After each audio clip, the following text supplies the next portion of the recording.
आप ये देखिए, राहुल गांधी जी को जो लोग हरा सकते हैं, ये लोग वोट चोरी कर सकते हैं। अब राहुल गांधी जैसे नेता जिनका इतना बड़ा नाम है देश के अंदर, उनको उनके लिए इन्होंने करोड़ों रुपए खर्च कर दिया, तो वोट चुनाव जीतने के लिए करोड़ों रुपए खर्च नहीं कर सकते? कर सकते हैं। पैसा है, सिस्टम है, पावर है इनके पास, सब कुछ इनके अंडर है। तो ये चुनाव साम दाम दंड भेद की राजनीति से जीतते हैं। लेकिन उधर तो जश्न का माहौल है, बीजेपी अपने सीएम कैंडिडेट बनाने में लगी हुई है कि भाई इनका एक नया चेहरा होगा, सम्राट होंगे। उधर लोग कह रहे हैं कि भाई नीतीश बाबू हो सकता है बेटे को बीजेपी का जो भी हो, लेकिन साफ है नीतीश कुमार नहीं होंगे सीएम। इसलिए नहीं होंगे क्योंकि बीजेपी के लिए आगे मुश्किल हो जाएगी। बीजेपी हर उस स्टेट में जाकर के उस जो व्यक्ति वहां ज्यादा पावरफुल होता है उसके साथ गठबंधन करने की कोशिश करती है, नहीं तो फिर वो हैक करके चुनाव जीतती है।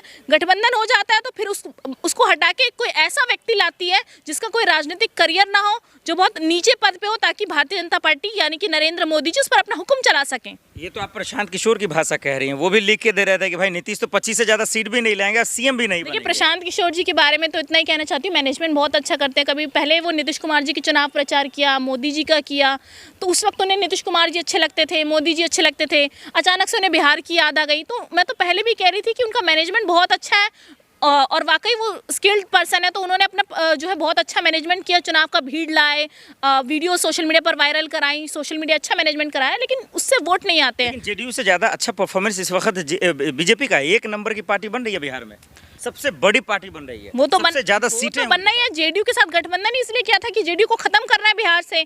बीजेपी तो करेगी, बीजेपी ने तो वोट चोरी करके अपनी राजनीति चमका ली बिहार के अंदर। आने वाले समय में आप बंगाल में देखिए, यूपी में देखिए कैसे खेल करते हैं। नतीजे आए हैं वो आप लोग को पच क्यों नहीं रहा? क्यों नहीं डाइजेस्ट हो पा रहा है कि भाई ये नतीजा अजीबोगरीब है? आखिर ऐसा क्यों लग रहा है? देखिए, ऐसा इसलिए लग रहा है क्योंकि जब भी इनके नेता सभाओं में गए, इनको भगाया गया।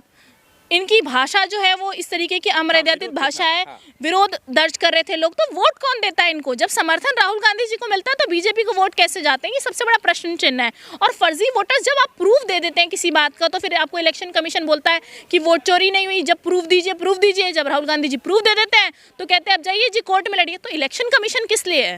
तो चुनाव आयोग की वजह से, मुझे लग रहा है सांठगांठ की वजह से आज भारतीय जनता पार्टी चुनाव जीत रही है।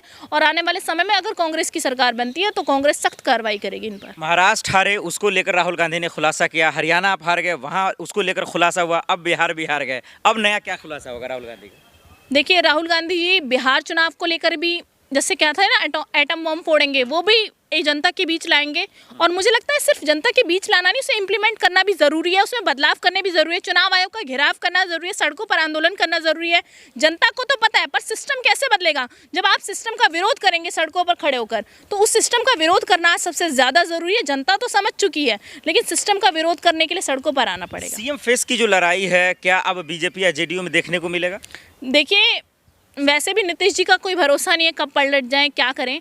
लेकिन मुझे लगता है कि सीएम फेस नीतीश जी को नहीं बनाएंगे, इनको केंद्र में भेजने की बात कह के निपटा देंगे और सीएम फेस ये बीजेपी वाले अपने बिठाएंगे। जो सोशल मीडिया पे ये बात कह रहे हैं कि अगर बीजेपी उसको नहीं बनाती है तो वो फिर से इंडिया गठबंधन के साथ आ जाएंगे, ये पचने वाली खबर है? हालांकि ये चलना शुरू हो गया। कुछ भी हो सकता है, कुछ भी हो सकता है। नीतीश कुमार जैसे पलटने वाला है तो हंसी आ गया। हंसी इसलिए आई क्योंकि जिनको खुद ही पलटू के नाम से जो फेमस है, उनका कोई भरोसा नहीं है वो किस खेमे में जाएंगे, किस पाले में जाएंगे। तो ये देखना होगा कि नीतीश कुमार जी का क्या एक्शन होता है। उनको मानिए कि बिहार के लिए जो है सबसे ताकतवर अगर बिहार है तो नीतीश कुमार ही अब तो बोला जा सकता है। देखिए, बिहार के अंदर तो नीतीश कुमार जी को मुझे नहीं लगता कि कोई पसंद करता है, क्योंकि वहाँ जो बेरोजगारी चरम सीमा पर है, पलायन, इतने साल से वहाँ सरकार है, लेकिन नीतीश कुमार जी ने वहाँ कोई काम नहीं किया। बिहार के लोग आज भी पलायन करते हैं, आज भी बेरोजगारी से जूझ रहे हैं। महिलाओं की सुरक्षा पर सबसे बड़ी बात वहाँ पर है, गोलियां दिन भर में चल जाती हैं। तो नीतीश कुमार जी को तो कोई चेहरा नहीं देखता और बीजेपी का वहाँ ऐसा कोई खास चेहरा है नहीं। तो ये सबसे बड़ा प्रश्न है कि बीजेपी अब सीएम किसको बनाती है? किसी को भी बनाए, लेकिन बिहार का विकास नहीं होगा। चलिए, बहुत शुक्रिया, धन्यवाद।